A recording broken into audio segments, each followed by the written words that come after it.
12 Big Boy Godsiz Special for Ömer Hayalkeş. Bunlar seni... Sakın. Sakın tek bir kelime daha edeyim deme. Sakın tek bir yalan daha söyleme. Niye biliyor musun?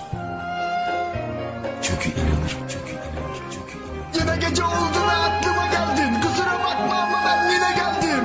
Utanıyorum, bunu biliyor musun? Beni sevmedin ama ben yine sevdim. Senden vazgeçmek o kadar kolay olsa ki, eğer ki sevdiğim. Emin ol bir kere düşünmeyip inan ki senden vazgeçerdim. Yine gece oldu ve aklıma geldin. Kusura bakma ama ben yine geldim. Utanıyorum, bunu biliyor musun? Beni sevmedin ama ben yine sevdim. Senden vazgeçmek o kadar kolay olsaydı, eğer ki sevdiğim.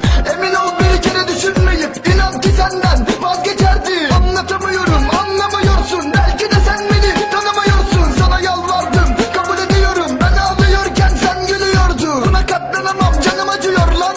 Yeter artık, çık hayatımdan. Ben her gün ölmeyi göze alıyorken beni gelip öldürmeyi göze al lan. Kanımda duygusala bağlayan maddelerle yaşıyorum. Anladın mı? Çenemde kasılmalar var. Hayata direnip ben dişlerimi sıkıyorum. Bir dumanla patlayan hayallerim. Belki bu akşam sana gelebilirim. Yazdıklarıma da belki gülersin. Kafam çok kıyak, affedersin. Boş bir sokak mıydı, yok mu ışık? Bana yolumu bulamadım, bana bir yardım et. Ya da unut her şeyi, acıma bana. Duygularımı duygusuzca katlet. Yürek acıyor, yarama basma benim. Kime diyorum, kimim senin için? Sen bir başka kolda eğlenirken ben bir parça yazdım ikimiz için. Senin olmadığın her günü ben şimdi paylaşıyorum başkalarıyla. Umudu sende bıraktım, yoksun seni sordum ben boş sokaklara. Yoksun artık ama yoksun kalbim. Bırak da hasreti kalbim çeksin. Kapandım odalara ben sensizken, ismini yazdım boş duvarlara. Bir sigara yap ve de dalla yerlere. Çek bir duman ve de düş gözlerime.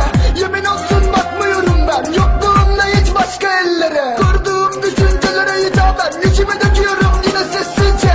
Olsam da olur, olmasam da bağımlı bedenim senin hasretine. Kapandı gözlerim, gidiyorum derken anlattım yine tüm olanları. Yanardı yüreğim alevlenirken, söndür şimdi benim yangınımı. Değişen bir şey yok, yine sen yoksun. Sen yoksun, yine yoksun. Bu şarkı bitince şunu bilmelisin. Artık kalbim sana toktur. Kanımda duygusala bağlayan maddelerle yaşıyorum. Anladın mı? Benemde kasılmalar var. Hayata direnip ben dişlerimi sıkıyorum. Bir dumanla patlayan hayallerim. Belki bu akşam sana gelebilirim. Yazdıklarıma da belki gülersin. Kafam çok kıyak, affedersin.